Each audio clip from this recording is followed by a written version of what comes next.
ప్రభు అయిన యేసుక్రీస్తు నామమున అందరికీ శుభములు తెలుపుచు వాక్యము ధ్యానించుకుందాం. మత్తయి సువార్త పరిశుద్ధ గ్రంథం నుండి మత్తయి సువార్త 2వ అధ్యాయము 11వ వచనం చదువుకుందాము. తల్లి అయిన మరియను ఆ శిశువును చూచి సాగిలపడి ఆయనను పూజించి తమ పెట్టెలు విప్పి బంగారమును సాంబ్రాణిని బోలమును కానుకలుగా ఆయనకు సమర్పించిరి. ఈరోజు మనం తీసుకుంటున్నటువంటి అంశం కూడా సాగిలపడి. ఇక్కడ మరి ప్రభు అయిన యేసుక్రీస్తు శిశువుగా ఎప్పుడైతే యేసు ప్రభుల వారు జన్మించారో ఆ సమయము మనకు చాలా పండగ విందు సమయం.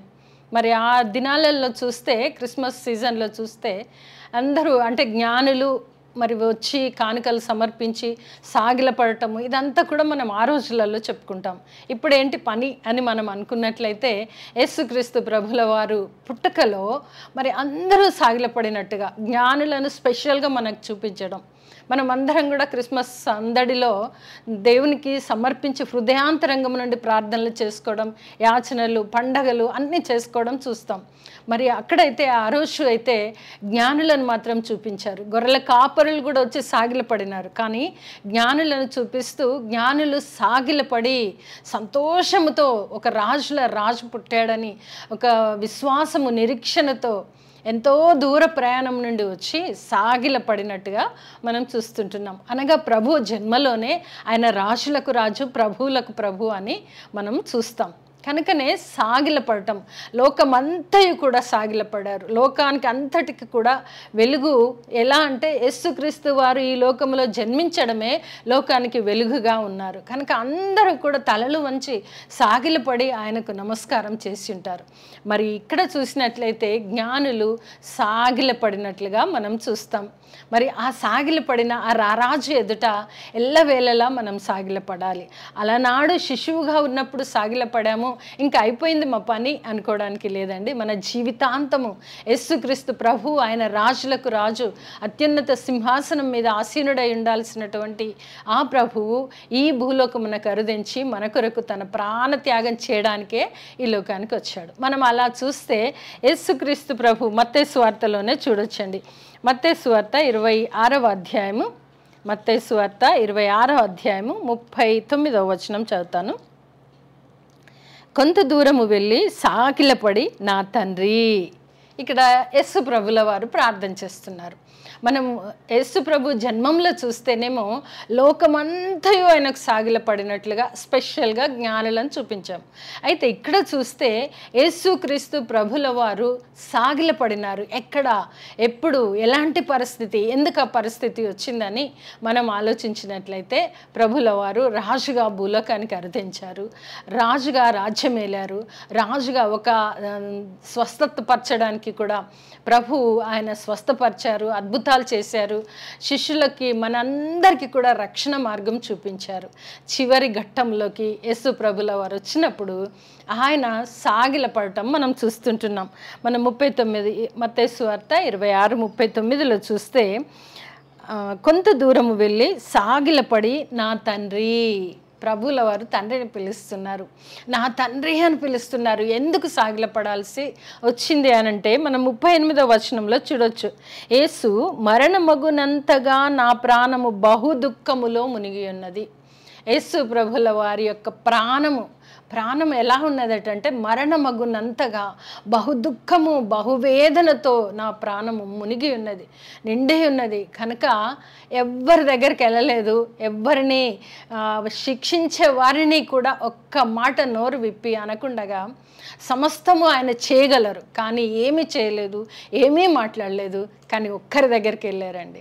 ఆయనే పరలోకపు తండ్రి, కుమారుడుగా భూలోకానికి అరుదించాడు. తండ్రి యొక్క బాధ్యత తండ్రి చేస్తాడు, చూస్తాడు అని ఇహలోకస్తుల దగ్గరికే కాకుండా తనకు తానే చేసుకోకుండా తండ్రి దగ్గరికి వెళ్ళి సాగిలపడటం మనం చూస్తుంటున్నాం.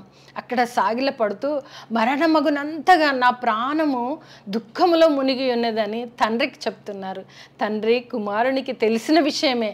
చివరి ఘట్టము తన ప్రాణమును సమర్పించాల్సినటువంటి గడియ వచ్చి ఉన్నది. తను ఇష్టపూర్వకంగా వచ్చారు, అయినను బలహీన పరిస్థితి కలగకుండా ఎందుకంటే మానవ మాతృడుగా మనకందరికీ కనిపించున్నాడు. అదే సమయంలో దైవపుత్రుడుగా ఉన్నాడు కనుక తండ్రి దగ్గర మొరపెడుతున్నాడు. యేసు ప్రభు జన్మంలో ఆయన దగ్గర మనమందరం సాగిలపడినాము. యేసు ప్రభు ఈ లోకాన్ని జయించటానికి తండ్రి దగ్గర సాగిలపడినట్టు చూస్తాం.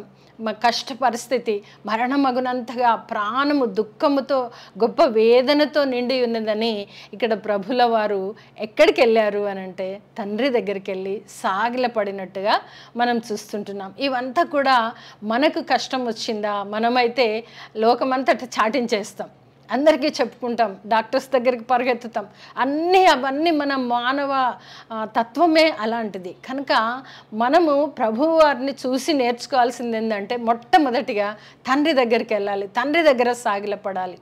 ఆయనే లోక రక్షకుడిగా జన్మించినప్పుడు ఆయన దగ్గర సాగిలపడినాం కదా, మరి ప్రభువు కూడా తనను తాను తగ్గించుకొని మనకు మాదిరికరమైన జీవితం జీవిస్తూ చివరి ఘట్టంలో అనగా మరణ సమయములో కూడా తండ్రిని వేడుకున్నట్టుగా, తండ్రిని పిలిచినట్టుగా, తండ్రి అని ప్రార్థించడానికి సాగిలపడినట్టుగా మనం చూస్తుంటున్నాం.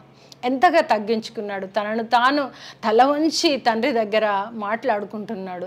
తన కష్టాన్ని, తన వేదనను, తనకున్న ప్రతిదాన్ని కూడా ఈ లోకాన్ని జయించే ధైర్యము, బలము, శక్తి సమస్తము నాకు ఇమ్మని తండ్రిని మొరపెట్టినట్లుగా మనం ఇక్కడ చూడగలం. అనగా తండ్రి కుమారుల యొక్క బంధాన్ని ఇక్కడ చూపించడము మనము చూస్తుంటున్నాం. అలాగే చూస్తే హెబ్రీ పత్రికలో మనం చదువుకుందాము. హెబ్రీ పత్రిక 5వ అధ్యాయము 7వ వచనం చదువుకుందాం. హెబ్రీ పత్రిక 5వ అధ్యాయము 7వ వచనం.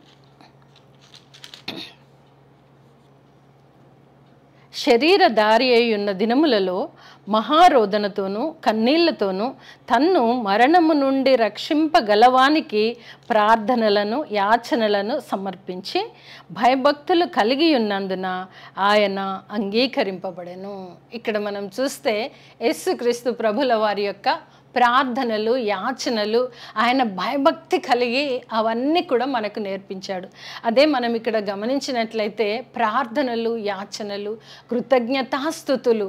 ఆయన లోకరక్షకుడుగా వచ్చాడు, కానీ తండ్రితో ఎలాంటి సంబంధము కలిగి ఉన్నాడో మనం ఇక్కడ చూస్తుంటున్నాము. మరి మనం చూసినట్లయితే యేసుక్రీస్తు ప్రభుల వారే సాగిలపడినారా అని చూస్తే అలా కాదు. కానీ మనము పాత నిబంధనలో గనుక చూస్తే యోసేపు అన్నలు కూడా ఒకప్పుడు యోసేపు ఐగుప్తు దేశంలో ఉన్నప్పుడు ఈ అన్నలు అక్కడ చేరుకొని తమ్ముడిని గుర్తుపట్టి తమ్ముడు అని తెలిసిన తర్వాత తెలియక ముందే వీరందరూ ఒక అధికారి ఎదుట సాగిలపడినట్టుగా మనం చూస్తాం. అలాగే అబ్రహాం కూడా దేవుడు ఎప్పుడైతే ఆయనకు ప్రత్యక్షం అవుతాడో ఆయన సాగిలపడినట్లుగా చూస్తాం. యేసుక్రీస్తు ప్రభుల వారిని చూసాం. అలాగే మనోహ, అతను కూడా ఒక దర్శనం అనగా తన భార్య కలిగినటువంటిది చూసినటువంటిది ఎప్పుడైతే మనోహకు తెలుస్తుందో ఆయన కూడా సాగిలపడినట్టుగా చూస్తుంటున్నాం. అనగా దేవుని దగ్గర సాగిలపడడం, భయభక్తే మనల్ని సాగిలపడేలా చేస్తుంది. దేవుని యందలి భయము, భక్తి కలిగి ఉంటే తెలియకుండానే మనము తండ్రి ఎదుట సాగిలపడే వారంగా ఉంటాం. మనం ఇక్కడ చూసినట్లయితే హెబ్రీ పత్రికలో శరీరధారి అయి ఉన్న దినములలో యేసుక్రీస్తు ప్రభువు శరీరధారి అయి ఉన్న దినములలో మహారోదనతోనూ కన్నీళ్లతోనూ తన్ను మరణము నుండి రక్షింపగలవానికి ప్రార్థనలు యాచనలు సమర్పించి, అనగా మరణము నుండి తప్పించేది ఈ లోకంలో ఎవరూ లేరు కనుక మరణము నుండి తప్పించగలవానికి ప్రార్థనలు యాచనలు చేసినట్లుగా ఇక్కడ కూడా మనము గుర్తించుకోవాలి. మనుషుల వలన జరిగేది కాదు, కానీ తండ్రి వలన జరుగుతున్నది ప్రార్థనలు యాచనలు. ఎప్పుడంట అంటే శరీరధారి. మనమందరం శరీరధారులము, మనుషులం. కానీ శరీరధారిగా యలోకములో జన్మించిన వారు ఎవరు అని అంటే యేసుక్రీస్తు ప్రభు దైవ కుమారుడయ్యుండి శరీరధారిగా ఈ లోకంలో జన్మించాడు. అయితే ఆయన ఆ దినములలో మహారోదన, భయంకరమైన పరిస్థితి. మనం ఒకసారి యేసుక్రీస్తు ప్రభుల వారి మరణ శ్రమలను తలంచుకున్నట్లయితే అటువంటి పరిస్థితి మన జన్మలో మనం చూడలేం కావచ్చు. మహారోదనతోనూ కన్నీళ్లతోనూ తన్ను మరణము నుండి రక్షింపగల వానికి ప్రార్థనలు యాచనలు సమర్పించారు. మనం యేసుక్రీస్తు ప్రభువు మరి గెత్సేమనే తోటలో జరిగిన ప్రార్థన, ఆయన ఎలాంటి ప్రార్థన అంటే మహారోదన, మహా దుఃఖము, ఆయన ప్రాణము దుఃఖంలో మునిగి ఉన్నట్లుగా మనం చూస్తాం. లూకా సువార్తలోను చూస్తాం, మత్తయి సువార్తలోను చూస్తాం. మరి అలాంటి ప్రార్థన ఎంత భయంకరంగా అంటే తండ్రిని వేడుకుంటున్నాడు. తన చెమట రక్త బిందువుల వలె మారునంతగా ప్రార్థన మహారోదనతోనూ కన్నీళ్లతోనూ చేసినప్పుడు మరి రక్త బిందువులు పడినట్లుగా మనం చూస్తాం. కనుక అలాంటి ప్రార్థన, అలాంటి సాగిలపడి తండ్రి దగ్గర ప్రార్థించే అనుభవంలోకి మనం రావాలనే యేసుక్రీస్తు ప్రభువు ఇవన్నీ కూడా ఈ లోకంలో ఉన్నంత వరకు శరీరధారిగా ఉన్నప్పుడు చేసి చూపించినవే. కన్నీళ్లతోనూ యాచనలు సమర్పించి భయభక్తులు కలిగి ఉన్నందున ఆయన అంగీకరింపబడినాడు. కుమారుడుగా ఆయన అంగీకరింపబడినాడు. కుమారుని బాధ్యతను నెరవేర్చినాడు. కుమారుడు ఏదైతే తండ్రి నుండి పొందుకొని ఈ లోకానికి వచ్చాడో దానిని సంపూర్ణం చేశాడు. సంపూర్ణం చేయకముందు తండ్రి దగ్గర గోజాడినట్లుగా మనము చూడగలము. కనుకనే మనము గ్రహించినట్లయితే ఇంకను కూడా మనము చూద్దాం. కొరింథీయులకు రాసిన పత్రిక 2వ పత్రిక 5వ అధ్యాయము 21వ వచనం చదువుకుందాము. కొరింథీయులకు రాసిన 2వ పత్రిక 5వ అధ్యాయము 21వ వచనం.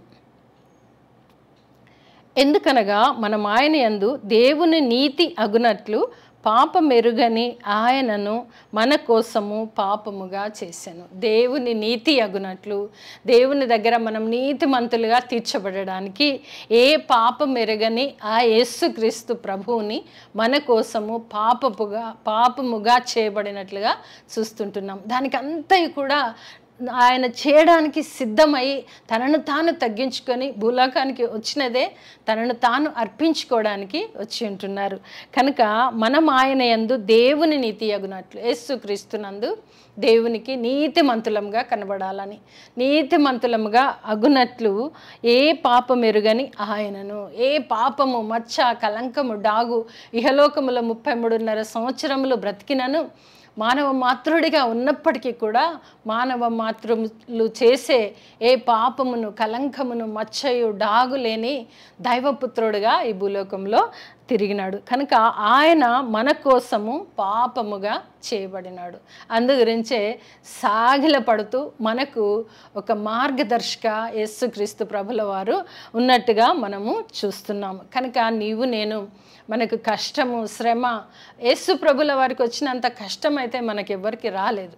కానీ ఆ చిన్న కష్టానికి మనం కృంగిపోకుండా ప్రభువు నేర్పించిన మాదిరి సాగిలపడటం, తండ్రి దగ్గర మొరపెట్టడం, తండ్రికి మనవి చేసుకోవడం, తండ్రి దగ్గర విజ్ఞాపన చేయడం, తండ్రి నుండి మేలు పొందుకోవడము మనం తెలుసుకోవాలని ఈ అన్నీ కూడా మనం చదివి గ్రహిస్తూ ధ్యానించుకొని అన్వయించుకోవాల్సినటువంటి అవసరత ఎంతైనా ఉంది.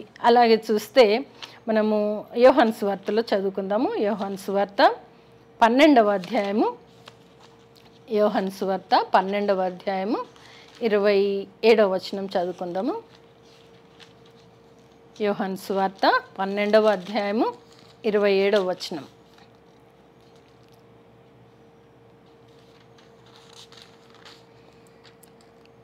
ఇప్పుడు నా ప్రాణము కలవరపడుచున్నది, నేనేమందును తండ్రి అని మరలా యేసుక్రీస్తు ప్రభు పిలవడం చూస్తున్నాం. నా తండ్రి అని పిలుస్తున్నారు. సాగిలపడి నా తండ్రి అని పిలవడం మనం చూస్తుంటున్నాం. ప్రతి క్షణంలో కూడా మనుషులు ఎవ్వరిని తట్టు చూడకుండా తండ్రి అయిన దేవుని తట్టు చూశాడు. చివరి దశలో కూడా తండ్రి అని పిలవడం చూస్తుంటున్నాము. నా తండ్రి అని మత్తయి సువార్తలు కూడా మనం అదే చదువుకున్నాం. 26:36లో మనం మత్తయి సువార్తలో చదువుకున్నాం. నా తండ్రి అని పిలవడం, సాగిలపడి నా తండ్రి అని మొరపెట్టడం మనం చూస్తున్నాం. మనకు కష్టకాలం వచ్చినప్పుడు మనం ఎవరిని పిలుస్తున్నాము, ఎవరి తట్టు చూస్తున్నాము, ఎవరి తట్టు విజ్ఞాపనలు చేస్తున్నాము, ఎవరి దగ్గర భయభక్తి కలిగి ఉంటున్నాం. తండ్రిని మర్చిపోయి మనం ఇహలోకం వెంట పరిగెత్తినట్లయితే మనకు తండ్రి నుండి వచ్చే దైవ దీవెనలు, స్వస్థతలు, విడుదల మనకు కలగకపోవచ్చు. కనుక మనము తండ్రి తట్టు మనం చూసి తండ్రి నుండి వచ్చే దీవెనలు పొందుకొని తండ్రితో కలిసి తిరిగే భాగ్యము దేవుని నుండే మనకు కలుగుతుంది. కనుక యేసుక్రీస్తు ప్రభుల వారు చూపినట్లుగా మనం కూడా తండ్రిని పిలిచి మన కష్ట నష్టములను ఆయనతో చెప్పుకొని ఆయన నుండి పొందుకునే కృప ప్రభు అయిన యేసుక్రీస్తు ద్వారా మనందరికీ కూడా కలుగునుగాక. ఆమేన్.